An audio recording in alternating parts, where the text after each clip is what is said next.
왔습니다.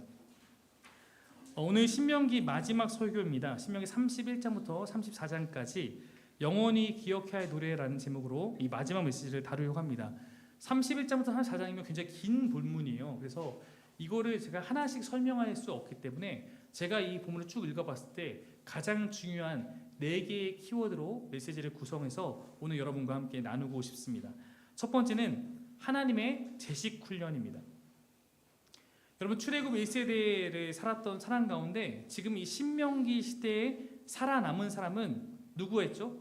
3명 있습니다. 누가 있죠? 모세, 여호수아, 갈렙입니다. 이 3명만 출애굽 1세대 중에 살아남은 거예요. 근데 여러분, 이 중에 당연히 모세가 가장 어른입니다. 모세는 그러니까 살아있는 모든 사람 가운데 가장 어른이에요. 그러니까 모세는 현존의 이스라엘 백성 가운데 가장 어른이고 지도자이기도 하고 또 하나님과 백성 사이에 중요한 역할을 담당했던 그런 지도자였습니다. 향후 역사에도 쉽게 견줄 만한 이가 없을 만큼 뛰어난 지도자였습니다. 우리가 알다시피 근데 모세는 굉장히 여러 굴곡 있는 삶을 살았어요. 그는 어린 시절부터 출생의 비밀을 알고 있었습니다. 너는 사실 히브리 사람이야. 네가 지금 왕궁에 들어왔지만 너는 히브리 사람이야. 너는 하나님의 사람이야. 그러니까 모세는 자라면서 일찍부터 하나님이 원하시는 일에 동참하고 싶은 마음이 있었습니다. 그래서 그것을 위해서 자기가 이집트 왕자로서 살아가는 이 삶의 기회를 사용해야겠다고 생각했습니다. 거기까지 나쁘지 않아요? 그래서 그는 그 자리에서 뭔가를 하려고 하는데 문제는 하나님이 원하시는 대로 사용하는 게 아니라 하나님이 가라갈 때 가는 게 아니라 자기가 먼저 출발해 버립니다. 그래서 내가 하나님 위해서 우리 백성을 구해야지 이래서 자기 동족 이스라엘 백성을 구하기 위해서 왕자의 권위를 사용하죠. 근데 그게 문제가 됩니다.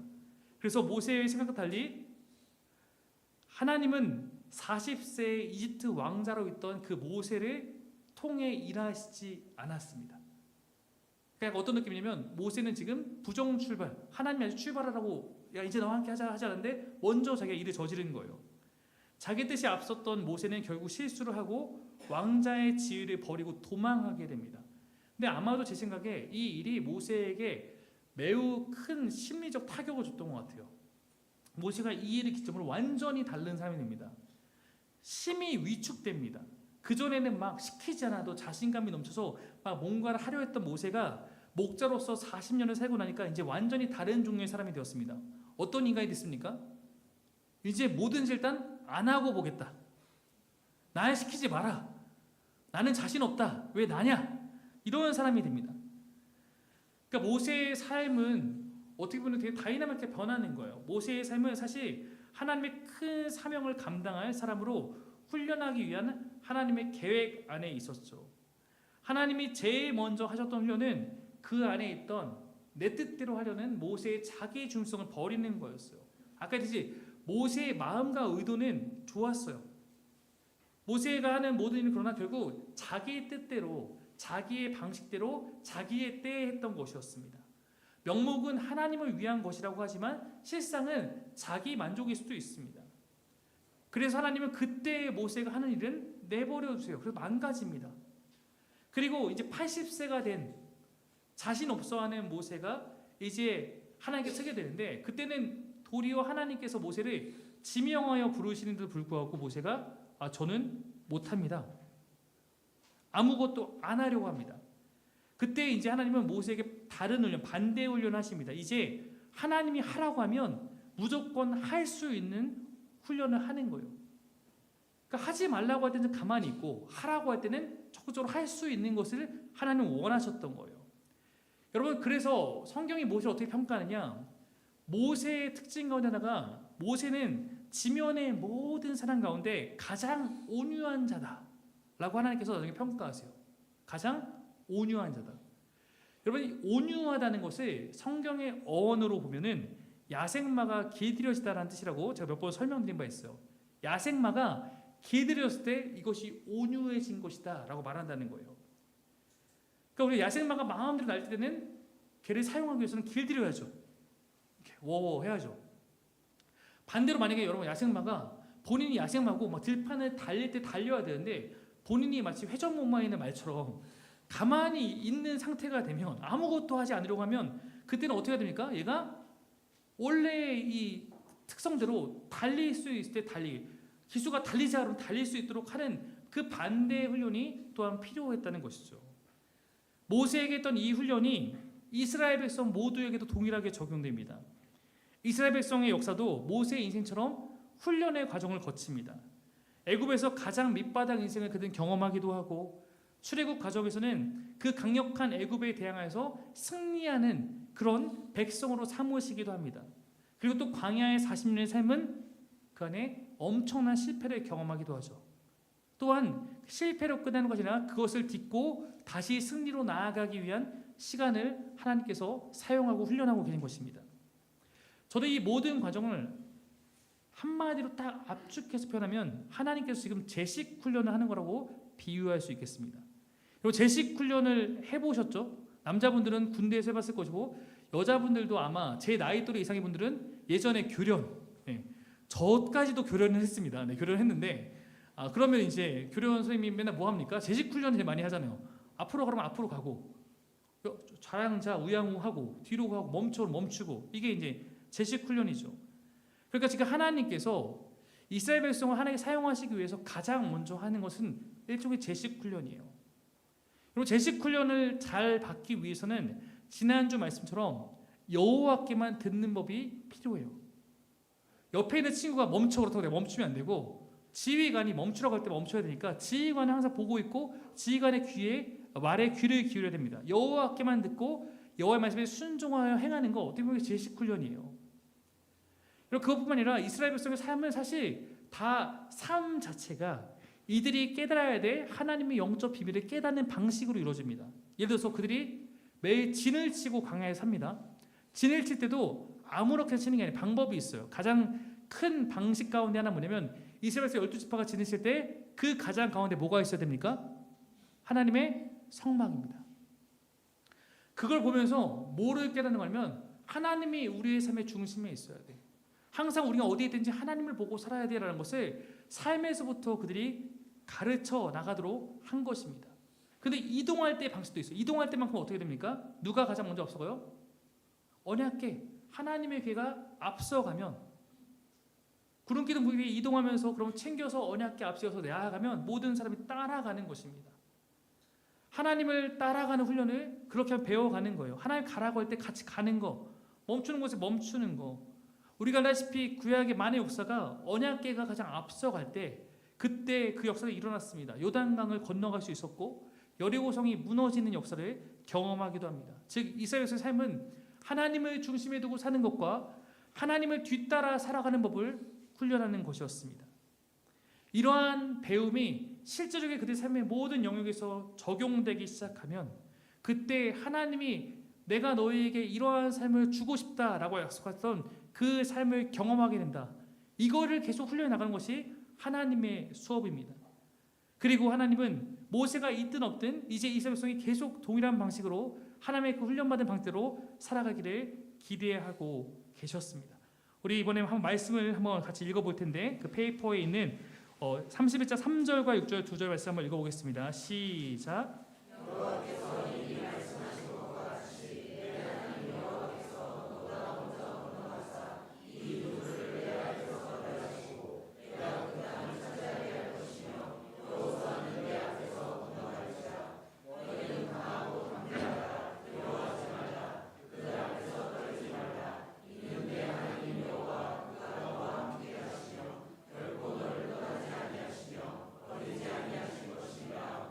아멘. 뭘 약속하고 있는 거냐면, 야 내가 너보다 앞서갈 거야. 넌 뒤따라오면 돼. 그리고 두 번째 말씀은 내가 너와 함께 갈 거야. 나와 함께 하면 돼. 하나님을 내 삶의 중심에 두고 하나님을 때로는 뒤따라서 하나님이 가신 길을 따라가는 것. 그것 위해서 가장 필요한 것은 하나님의 사인을 받을 준비를 하고 있는 거예요. 하나님이 가라고 하시면 가려면 하나님이 뭐라고 지금 하시는가? 하나님은 좀 뭘 하시지? 하나님은 항상 바라보고 있는 것이 필요합니다. 여러분 이것을 여러분의 삶에 적용하기 위해서 이런 권면을 드리고 싶어요. 우리가 이 삶을 적용한다는 것은 어떠한 바쁜 상황 속에서도 우리가 하나님은 지금 뭘 하고 계시지? 하나님은 여기서 무엇을 나에게 기대하고 계시지? 이 질문을 던지며 하나님을 날마다 한 번씩 바라보는 거예요. 한번 따라해봅시다. 하나님은 지금 뭘 하고 계시지? 하나님은 여기서 무엇을 하고자 하시지?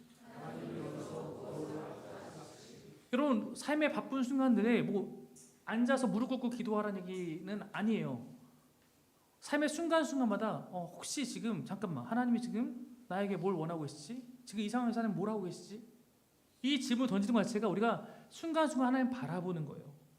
그리고 저도 이렇게 목사로서 어떤 분을 상담을 하고 할 때, 되게 어려운 상담을 하고 할 때, 내가 도대체 뭐라고 얘기해야 되지? 라는 질문이 들 때가 있어요. 그러면 그분을 만나기 전에 차가 딱 이제 동차가면 차에서 내기 전에 꼭 이제 기도를 잠깐 합니다. 하나님, 제가 뭐라고 말해야 될지 모르겠습니다.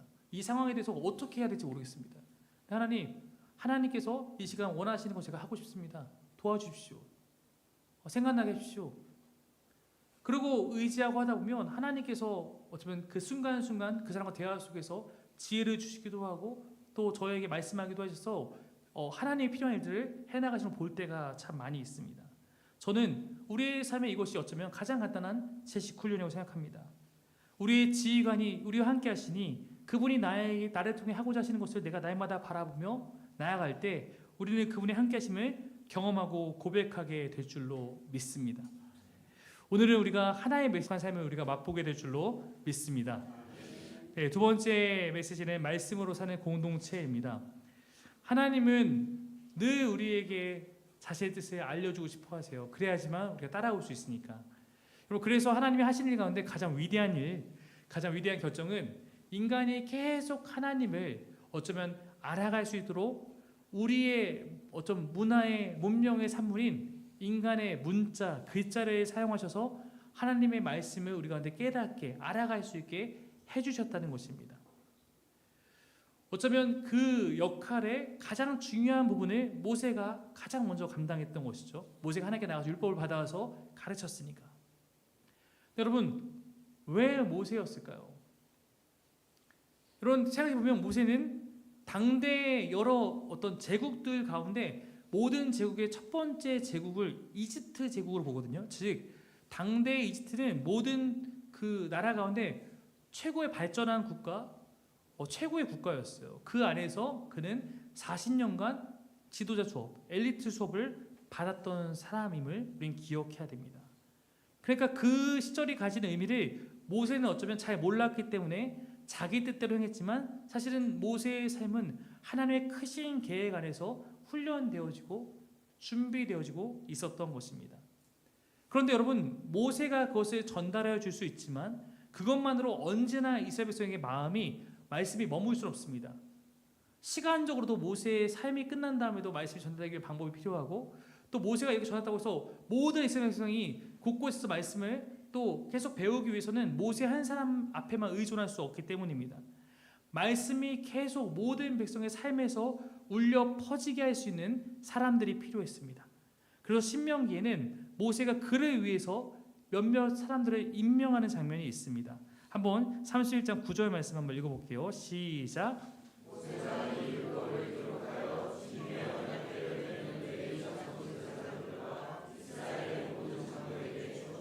네, 모세가 이 율법을 누구에게 주었다 말하면 제사장과 장로들에게 주었다. 이 당시 율법은 곧 우리에게는 성경과 같은 거예요. 말씀이에요. 하나의 기준이니까.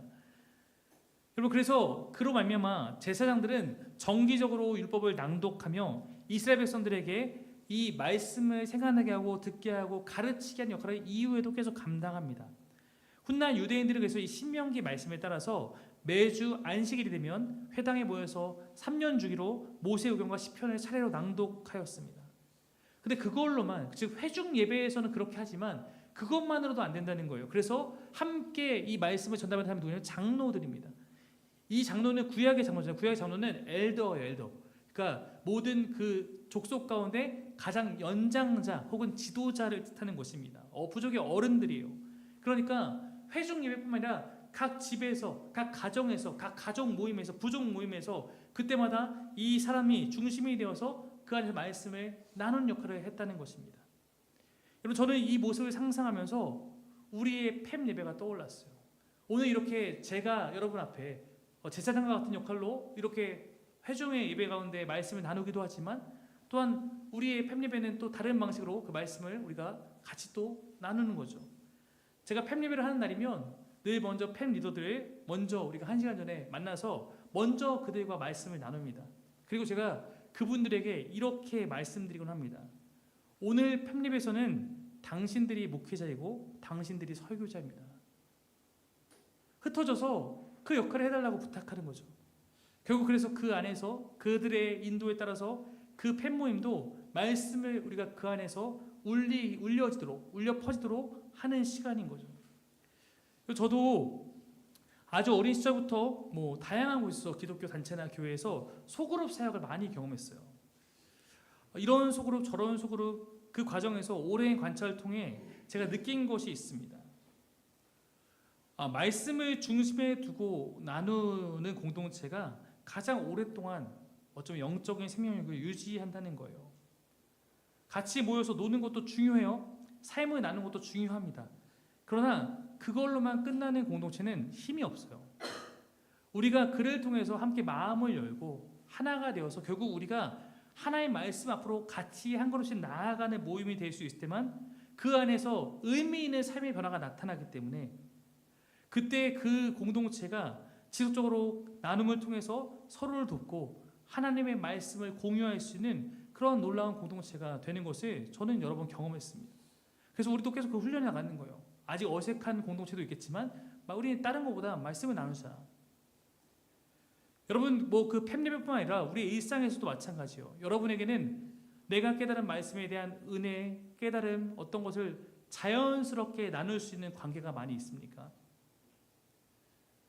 여러분 혹시 부부가 있다면 부부가 함께 주일 예배를 마치고 금요일 마치고 돌아가면서 혹은 집에 앉아서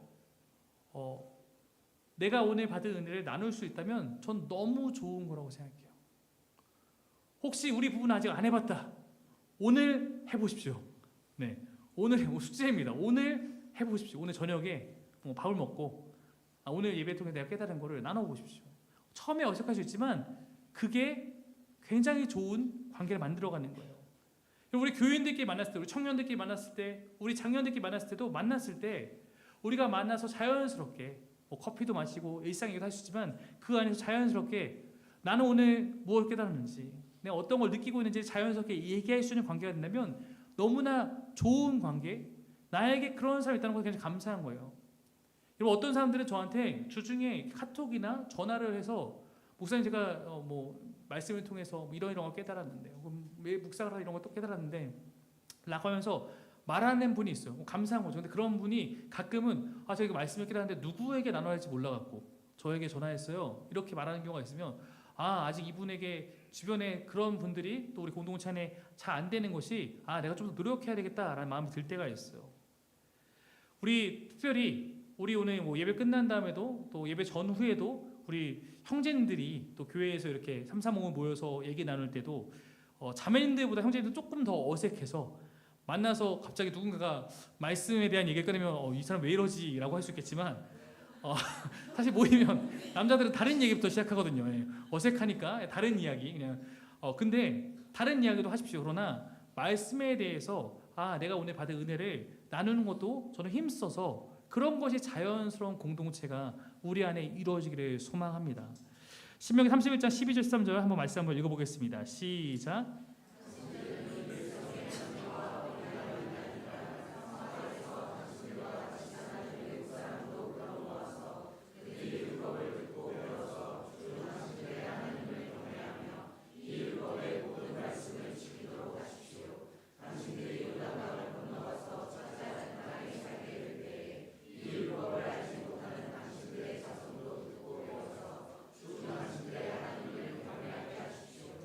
그럼 말씀을 왜 나누라고 하는가? 말씀을 나누면 말씀을 나누는 건 끝인가? 아니 말씀을 나눴을 때 거기에 일어나는 일이 있기 때문이에요. 이 말씀 보면 성경 보면 말씀이 나누어질 때 그 안에서 어떤 것이 시작되냐? 하나님을 경외하는 마음이 시작된다. 여러분 하나님이 우리가 말씀을 나누다 보면 어떤 걸 느끼냐면 그 말씀대로 살아가는 사람들의 삶 가운데 하나님이 일하시는 것들이 보이기 시작해요. 그럼 우리가 그 안에서 하나님이 정말 계시네. 하나님 정말 우리 안에 함께하고 계시네. 하나님 정말 이 문제를 다루시네. 라고 하면서 사실 같이 하나님을 경외하게 되어가는 것입니다. 특별히 오늘 신명기는 말씀을 나누는 것을 어린아이나 함께 살아가고 있는 외국 사람에게까지도 가르치라라고 말합니다. 적극적으로 나누라고 하는 거예요. 여러분, 경외라고 제가 얘기했는데 경외가 무엇일까? 뭐 어렵게 느낄 수 있겠지만 경외를 제가 최대한 쉽게 설명하면 이런 거예요. 하나님이 옳습니다. 하나님 앞에 하나님이 옳습니다 라고 하는 게 저는 경외라고 생각해요. 어떤 분야의 권위자를 만나면 만약 여러분이 지금 관심 있는 분야에 최고 권위자 만났어요. 그러면은 우리가 그분에게 듣고 맞아요 이렇게 하잖아요. 그것이 그분에 대한 경외감을 보이는 거예요. 하나님 앞에서 맞습니다. 하나님이 옳습니다. 이것이 경외예요.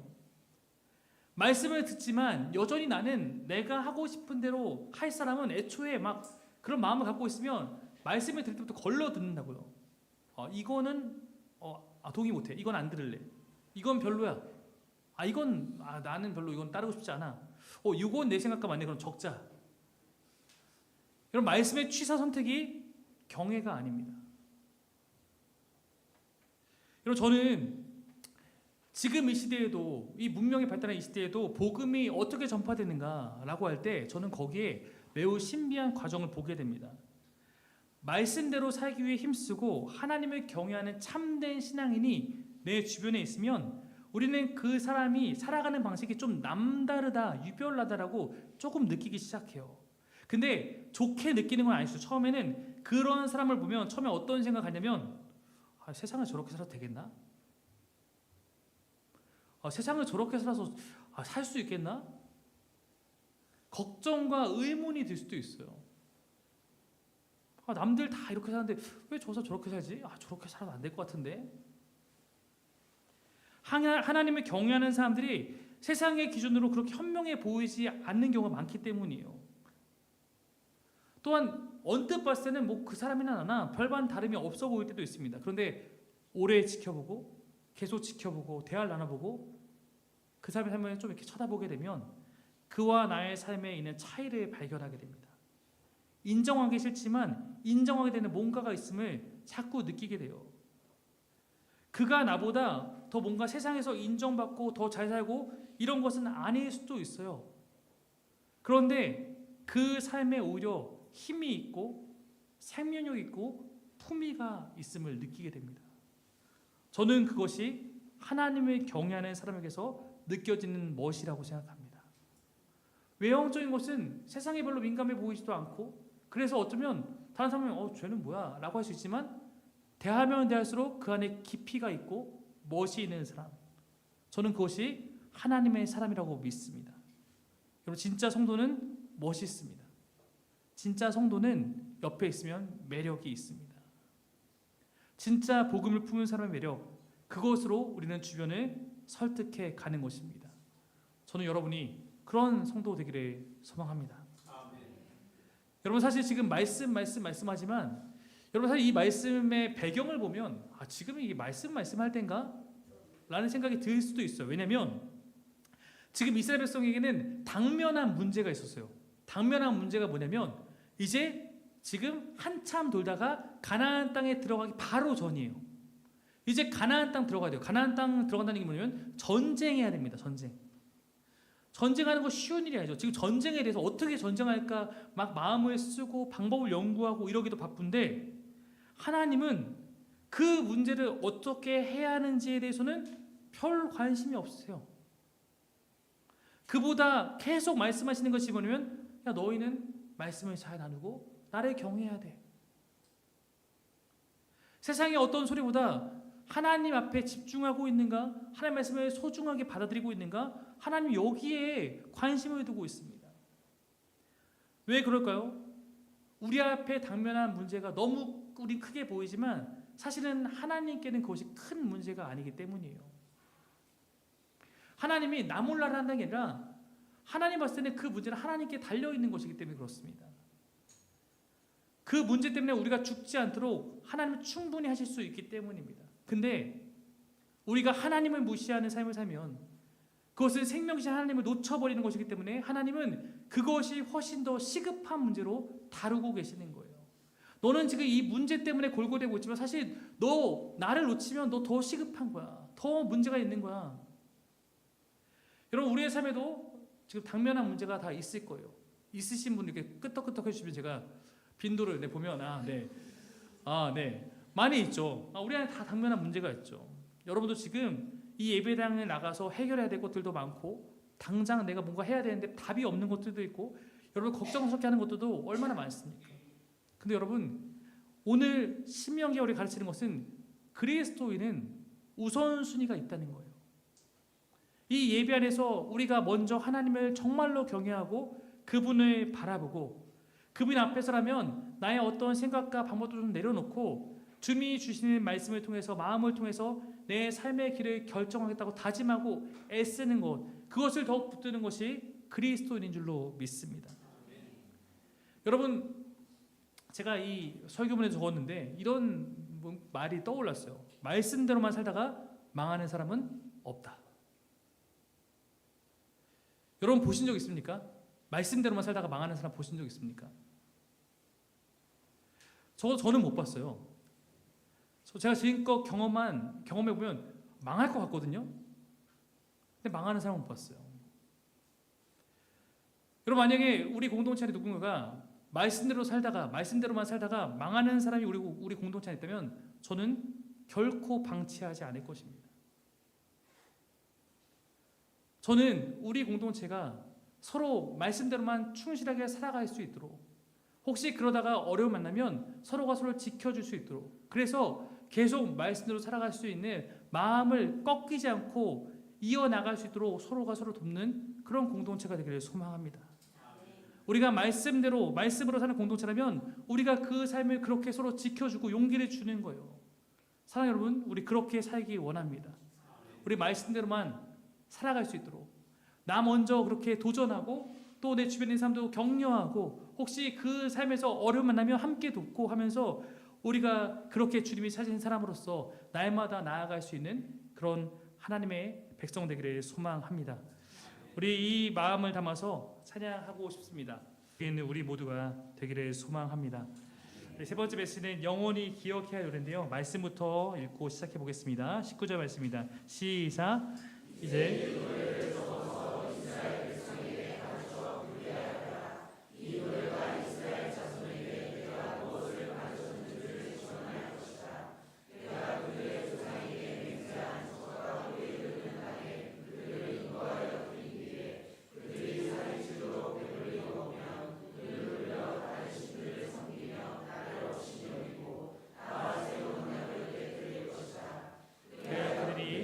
재앙과 환난에 당하게 될 것이다. 그러나 사람들이 이 노래를 부르는 한 이 노래가 그들을 일깨워주는 증언이 될 것이다. 비록 내가 아직 약속한 땅으로 지금 그들이 품고 있는 생각이 무엇인지를 나는 알고 있다. 그날의 모세는 이 노래를 적어 가르쳐 주었다. 아멘. 네, 신명기 32장에는 모세가 이스라엘 백성에게 들려주고 가르친 노래가 담겨 있는 부분입니다. 하나님은 이스라엘 백성이 가나안 땅에 들어가고 난 후에 그들이 하나님을 배신할 것에 대해서 말씀하십니다.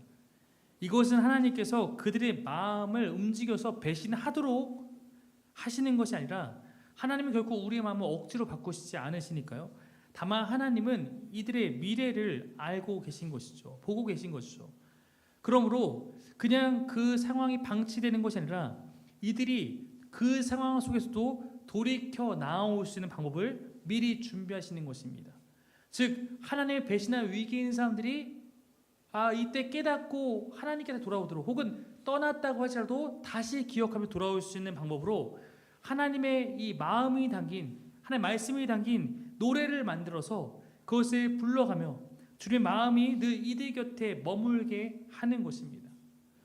오늘 제가 한 메시지마다 하나의 찬양을 뽑은 것도 여러분이 이번 한 주간 살 때 혹시 메시지가 기억 안 나도 내가 방금 했던 한 사람이면 뭐 이런 찬양을 떠올리면 그래 맞아 내가 이렇게 살기로 주일에 말씀을 들었지 라고 할 수 있기 때문이죠. 지금 우리나라 사람들은 워낙에 문맹률이 낮지만 고대 사람들은 문맹률이 굉장히 높은 편이었습니다. 그러므로 글을 써서 가르치기가 어려운 사람들이 있었기 때문에 그때 많이 썼던 교육 방식이 노래로 만들어서 외우게 하는 것이 더 좋은 교육의 방법이죠. 여러분도 공부할 때 다 한 번씩 노래에다가 해봤을 거예요. 저도 맨날 그 하학 시간에 배웠던 거, 저는 맨날 이렇게 했거든요. 수헬리 배풍탄 칠산플레 남마의 규이랑 염화르고 맨날 이렇게 외웠었거든요. 무엇이 똑같을까에다가 그렇게 외웠었는데 그런 것들이 기억에 남잖아요. 아직도 이렇게 지금 세뇌당해서 기억에 남고 있잖아요. 그러니까 못 벗어난다고요, 이 노래를. 네. 그러니까 하나님께서 이 노래를 통해서 이들을 깨우치기 원하시는 거예요. 하나님이 이제 디테일하신 분이신 거죠. 저희가 이제 교회에서 원데이 원바이블이라고 하루에 하나씩 자기가 이제 말씀을 읽어서 올리는 그거를 같이 해나가고 있습니다. 매일 말씀을 묵상하기 위해서. 근데 우리 그 원데이 원바이블 팀이 최근에 우리 신명기를 읽었잖아요. 아마 다 저와 비슷할 거 생각하지만 우리가 이렇게 누군가가 먼저 그날 말씀을 읽어서 먼저 올리면 뜨는 걸 보잖아요. 그럼 3분 괜찮네. 오늘 1분 때 이건 뭐 근데 오늘 갑자기 한 7분 나왔다고 오늘 마음 굳게 먹고 봐야겠다 이렇게 하지 않습니까? 네. 우리가 신명기 읽을 때 이거 뭐야 오늘 이랬던 날이 있을 텐데 그날이 바로 이 모세의 노래를 읽은 날인 거예요. 네. 32장이죠. 이 노래가 내용이 이렇습니다. 크게 보면 첫 부분은 하나님께서 하신 일을 하늘과 땅을 증인 삼아서 찬양하고 증언하는 것이에요. 여러분 하나님의 창조를 믿으면 여러분 밖에 나가서 우리 옆에 있는 이 산이 있으면 저 산은 하나님이 창조했을 거 아니에요. 그러면 그 산은 창조부터 지금까지 하나님이 하신 일을 다 본 거 아닙니까? 그러니까 이 자연을 증인 삼아서 하는 것은 창조하신 창조주 하나님에 대한 고백인 것이죠. 모세는 그것을 증인 삼아서 그 크신 하나님을 찬양하고 증언합니다. 여러분 하나님을 찬양한다는 것은 쉽게 표현하면 이런 의미가 있는 거예요. 제가 하나님을 압니다. 하나님, 제가 하나님께서 이러한 분임을 알고 있습니다. 우리는 하나님께서 나를 알아주시기를 바라잖아요. 갑자기 막 다은아 내가 너를 안다. 하나님 이런 마음이 있으면 하나님 역시 저를 아시는군요. 막 이럴 수 있잖아요. 근데 하나님도 우리가 하나님이 어떤 분인지 알아들을 때 하나님도 그것에 대해서 기뻐하신다고요. 그 방법이 찬양입니다. 하나님 이런 분입니다. 그분의 존재를 고백하며 그분을 높여드리는 거예요. 이게 찬양의 첫 부분이라면 두 번째 부분은 이스라엘의 실패에 대한 거 나누고 있는데 32장 15절 부분을 읽겠습니다. 시작.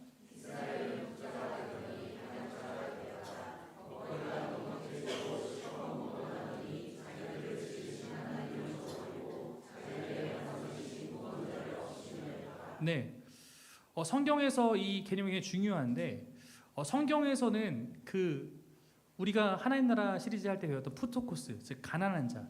하나님 나라 누구에게 주어진가? 가난한 자들에게 주어진다라고 할 때 이 가난한 자는 푸토코스를 사용한 건데 이 단어는 전적으로 내 생존을 누군가에게 의존한 상태를 말하는 가난이거든요. 전적 가난이에요. 그러니까 내가 스스로 할 수 있는 것이 아무것도 없으며 고백하고 나의 삶의 전부를 누군가에게 의존한 상태, 바로 그것이 하나님께 의존한 것이라면 그 사람들이 하나님 나라를 얻는다. 이게 이제 하나님 나라에 대한 메시지인데 이스라엘이 그렇게 살아가는 백성인 거죠. 그 삶의 형편이 어떻든 간에 내가 전적으로 하나님 없이 살 수 없습니다. 완전한 가난한 상태로 하나님을 바라보는 거예요. 그러니까 여기 가난은 꼭 물질적인 것만 아니라 여러 가지 다 포함하고 있는 것이죠. 근데 그 상태에서는 그렇게 하나님께만 의존했는데 그래서 하나님 우리가 물이 없습니다. 하나님 우리가 먹을 것이 없습니다. 그때마다 하나님이 이를 돌보셨죠. 그 상태에서 하나님께 의존했더니 이제는 그들이 먹고 살만해지니까 하나님을 떠났다는 것입니다. 자신들이 하나님이 전적으로 필요한 존재임을 부정하고 나 혼자 살 수 있겠는데 하고 떠났다는 것입니다. 하나님은 이스라엘 사랑하시기 때문에 그들이 살아갈 형편과 환경을 마련해 주셨고 땅을 주셨지만 그들은 도리어 그 환경 때문에 하나님을 버리게 되었다는 것입니다. 그러면 그 땅은 복일까요, 저주일까요? 복이라고 주었지만 저주로 사용된 것입니다. 혹시 여러분이 어떤 상황을 붙잡고 하나님께 기도하고 응답되었다고 느끼는 결과를 맛봤는데 도리어 혹시 그 이유 그것 때문에 신앙에서 멀어진 경험이 있지는 않습니까? 하나님 저 여기 직장 가고 싶습니다. 이거 취업하고 이 시험 합격했으면 좋겠습니다. 합격하고 났더니 그것도 더 바빠서 하나님 멀어지고 하나님 저 사업이 잘 됐으면 좋겠습니다. 막상 잘 되더니 돈 버는 데 신나서 하나님과 멀어지고 하나님 제가 지금 너무 아픈데 이것만 낫게 해주시면 막상 나왔더니 그걸로 다른 거 힘쓰고 과연 우리에게 그런 그 응답은 복일까 저주일까? 여러분, 다른 무엇이 내게 있어도 만약에 하나님을 내 삶의 자리에서 잃어버리고 있다면 그것은 우리에게 결코 복이 아닐 것입니다. 여러분, 모세는 우리가 그렇게 행하는 순간 하나님께서 상처 입으셨다고 표현합니다. 여러분, 하나님이 가장 마음 아파하는 게 있어요. 그것은 우리와의 관계예요. 하나님은 우리가 생명을 잃고 이 깨어진 세상에서 괴로움을 당하며 살아가고 있는 것에 대해서 마음 아파하세요. 인간이 하나님 버린 것이지만 그로 인해서 이 깨어진 세상에서 고통받고 살아가는 것에 마음 아파하시기 때문에 우리를 구원하고 돕기 위해서 하나님이 할 수 있는 모든 것을 하셔서 우리를 구원하는 길, 회복할 수 있는 길을 내어주셨습니다. 근데 그것을 알지 못하고 여전히 그 자리에 머물러 있는 우리의 모습을 볼 때 하나님은 너무 안쓰러운 거예요. 내가 이렇게까지 하고 내가 이렇게 사랑하고 기다리고 있는데 하나님을 무시하고 살아갈 때, 세상 것이 더 좋다고 할 때 하나님은 속상하신 거예요. 여러분, 제가 특별히 이번 주 지난 금요일 날 깨어진 세상이라는 주제로 설교를 했는데, 혹시 안 들어보신 분 있다면 저는 한 번쯤 꼭 들어보시길, 이곳에 있는 분이 꼭 들어보시길 바랍니다. 왜냐하면 우리는 우리가 처한 삶에 대해서 잘 이해해야 돼요. 하나님께서 이 세상 가운데 그래서 하나님의 일을 해나가시는데, 하나님의 일을 해나가실 때 하나님이 일하시는 방법은 언제나 사랑과 정의로 일하십니다. 사랑과 정의가 따로 있는 게 아니라 사랑이 곧 정의예요. 양면 같은 거죠. 하나님의 사랑으로 우리가 일하신 것은 무엇입니까? 이 깨어진 세상 가운데 고통받고 있는 우리를 위해서 구원의 밧줄을 던져주신 것입니다. 이것이 하나님의 큰 사랑이에요. 우리가 뭔가 했기 때문이 아니라 우리는 아무것도 안 했는데 하나님이 우리를 사랑하셔서 모든 사람이 구원에 이를 수 있는 그 사랑과 은혜, 방법을 하나님께서 다 주시는 거예요. 은혜는 거저 줬을 때 은혜인 거잖아요. 우리가 한 게 있어서 주신 것이 아니라 우리를 사랑하시기 때문에 하나님이 모든 사람에게 구원의 은혜를 허락하신 것, 구원의 길을 허락하신 것, 이것이 하나님의 사랑과 은혜입니다. 그래서 그 구원의 밧줄을 내가 믿음으로써 받아들이고 내가 이제 주님 붙들고 살겠습니다 하고 나온 사람들을 용서하시고 우리가 죄로부터 해방되어 자유롭게 살기 원하는 그 일을 위해서 하셔야 될 모든 걸 다 해주셨습니다. 그런데 정의도 있습니다. 그 구원의 밧줄을 외면한 사람까지 살리실 수는 없습니다. 그들은 깨어진 세상 가운데서 그대로 살아가기 때문에 이 세상이 주는 모든 저주와 모든 심판과 아픔을 피할 수 없습니다. 하나님은 손을 내미시지만 하나님을 무시하고 사는 사람들까지 구원하시지 않으세요. 그리고 하나님을 떠나 있는 것들은 하나님의 이 세상, 하나님 나라가 임하는 이 정의에 의해서 악한 것은 모두 심판당합니다. 하나님은 결코 악을 봐주시지 않는다고 했어요. 그래야만 선한 사람이 보호받기 때문입니다. 모세의 노래도 그 사랑과 정의에 대해서 말하며 고백하며 이 노래가 마무리되고 있습니다. 한번 44절 47절 이어서 한번 읽어보겠습니다. 시작. 모세와 눈의 아들 호세아가 와서 이 노래의 모든 말씀을 백성에게 말하여 들리니라. 이는 너희에게 헛된 일이 아니라 너희의 생명이니 이 일로 말미암아 너희가 요단을 건너가 차지할 그 땅에서 너희의 날이 장구하리라. 아멘. 모세가 눈의 아들 여호수아, 호세아는 같은 이름입니다. 여호수아가 와서 이 노래를 모든 백성에게 말하는 거예요. 하나님의 창조와 우리의 실패와 그 안에서 하나님이 하시는 일과 그 모든 것들을 말하는 거예요. 그리고 이것은 너희에게 헛된 일이 아니라 너희의 생명이니. 이 부분을 메시지 성경이 이렇게 말합니다. 들어보십시오.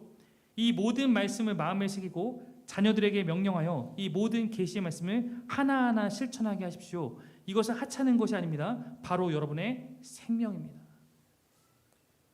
우리가 내가 지금 어떤 처지에 있구나, 이 안에 하나님 날 위해 뭘 하셨구나, 내가 이제는 그것을 받아들이고 하나님께 나아가겠구나 라고 결단하고 이거 가르치는 것은 생명이라는 거예요. 우리를 구원하기 위해서 크신 사랑을 행하신 주님, 우리가 이 시간 그 주님을 다시 한번 기억하면서 내가 그 사랑 받았으니 놓지 않고 살아가겠습니다. 함께 좀 고백하면서 같이 찬양으로 나아갔으면 좋겠습니다. 사람으로 살아가기를 소망합니다. 마지막 메시지는 사람은 죽어서 무엇을 남기는가입니다. 하나님의 사람인 모세 그에게도 주님께서 모세야 넌 여기까지야 라고 하는 말씀하시는 순간이 옵니다. 이것은 여러분 모세가 하나님께서 명령하신 대로 이 노래를 전하고 말씀을 살라고 하나님 대신에 외친 그날에 하나님께서 하셨던 이야기입니다. 48절부터 한번 읽어보겠습니다. 시작.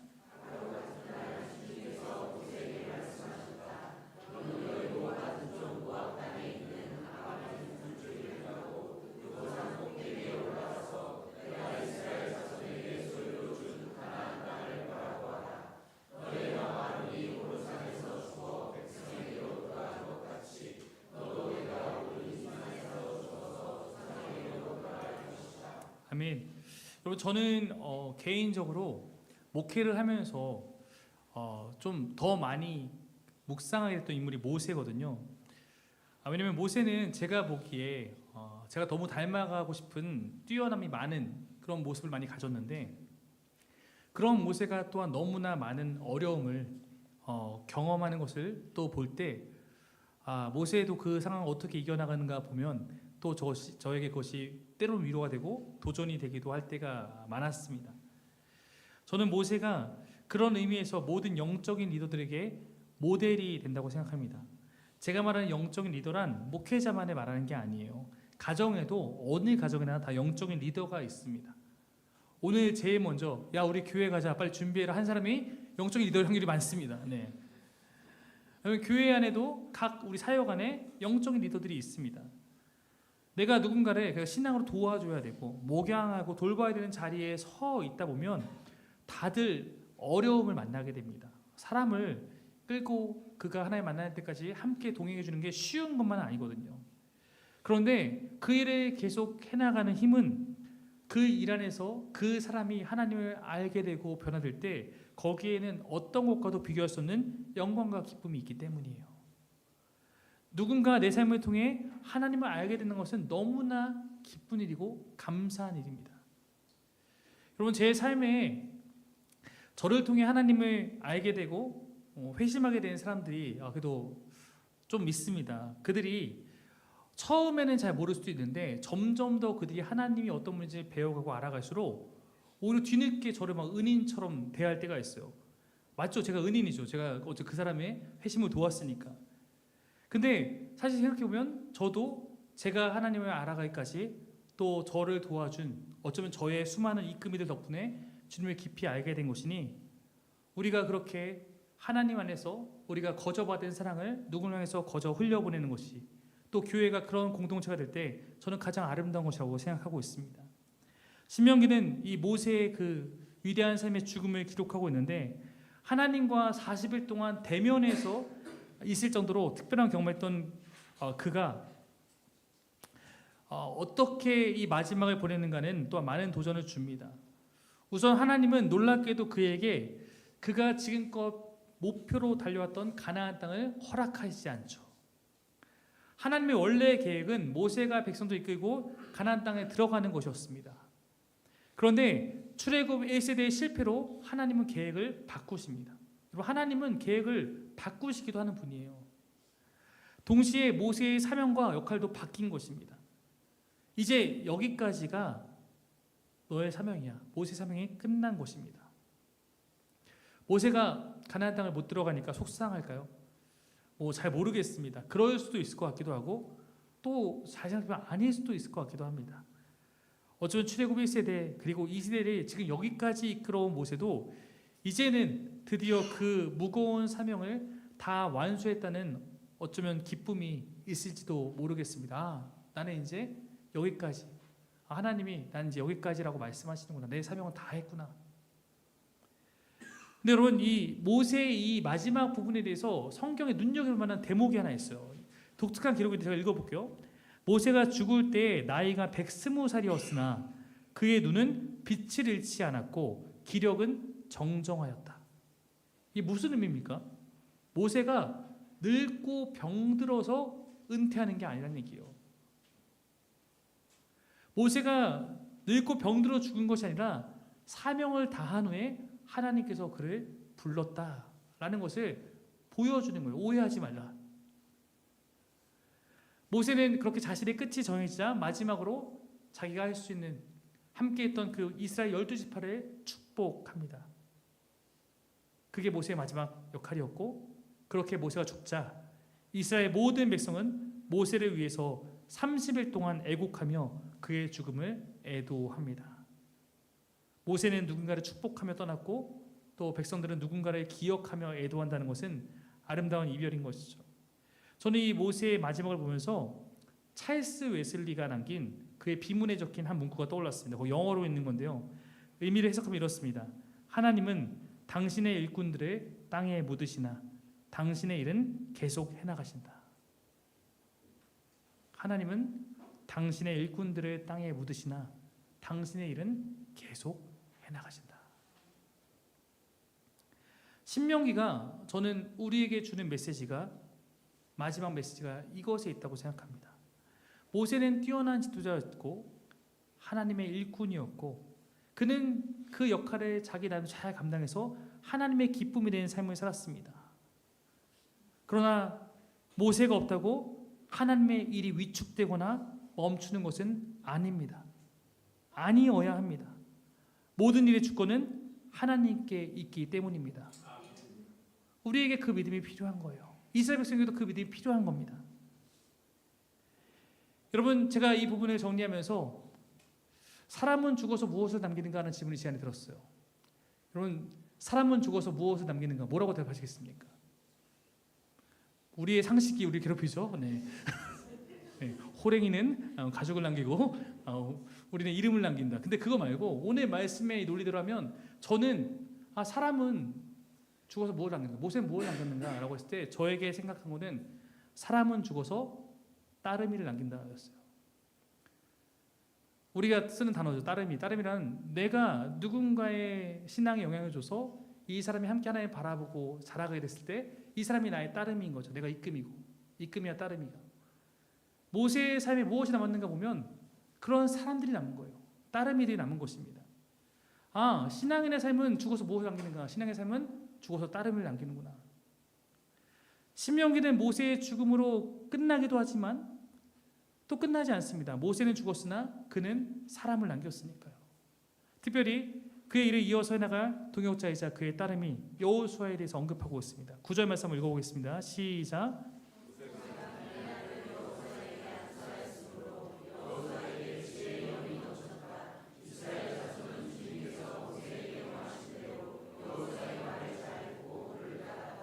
아멘. 여러분, 모세가 갔지만 모세가 간 자리에는 모세의 영향을 받은 또 다른 신앙인들이 있었고 여호수아가 또 그 일을 해냅니다. 여러분, 여호수아는 이 일을 굉장히 잘했어요. 그래서 여호수아 때까지는 온 이스라엘이 하나님을 경외했습니다. 그런데 그 다음 세대가 여호를 알지 못한 세대가 일어났다고 이제 사사기 때 되면 나오는 거죠. 어쩌면 우리 안에서도 우리의 삶에서도 이러한 목표들이 좀 있어야 되지 않을까 생각합니다. 하나님 안에서 하나님은 내 삶을 통해서 무엇을 남기고 싶어 하시는가? 우리의 삶이 어떻게 하면 가장 소중하게 쓰일 수 있는 것인가? 저는 우리의 따르미를 남기는 거라고 생각합니다. 여러분, 여러분은 어떤 걸 생각하십니까? 이름을 남기고 싶습니까? 재물을 남기고 싶습니까? 무엇보다 여러분의 신앙을 이어갈 사람들이 여러분의 자리 뒤에 남을 수 있는 삶이 되기를 바랍니다. 깨어있는 세상에서 빛으로 부름을 받은 내가 불빛을 내는 하나의 초와 같다면 초라는 것은 언젠가 다 타버리면 우리가 떠나야 할 날이 있다는 것입니다. 그러나 내게 주어진 그 시간 동안 나를 태워서 누군가에게 불꽃을 전달할 수 있다면 저는 그것이 가장 아름답게 내게 주어진 삶을 살아낸 것이라 말씀드릴 수 있을 것 같습니다. 사랑하는 사기명교회 성도 여러분, 또 예배자 여러분, 우리가 주님께로부터 빛을 받았으니까 빛인 주님이 우리에게 자신의 생명을 나누셔 초대해 주셨고 복음을 알게 해주셨고 우리를 복이라고 명하셨으니까 우리가 그 빛으로 살아가기를 원합니다. 빛으로 주변에 밝혀주십시오. 그리고 우리의 삶에서 빛을 남길 수 있는 삶을 살기를 바랍니다. 이 시간 우리가 끝으로 모세를 통해서 일하신 주님이 지금도 우리의 삶을 통해 일하실 것을 기대하고 소망하며 나아갔으면 좋겠습니다. 우리도 여전히 연약함도 많고 우리도 유한하지만 지금도 우리를 변화시키시고 우리를 고쳐가시며 하나님 나라의 일을 계속해서 해나가시는 그 우리의 전부이신 주님께 우리가 다시 한번 우리를 올려드리며 같이 나아가는 찬양으로 이 설교를 마치고 싶습니다. 우리 그런 마음의 결단이 있는 분들은 다 같이 자리에 일어나서 찬양했으면 좋겠습니다.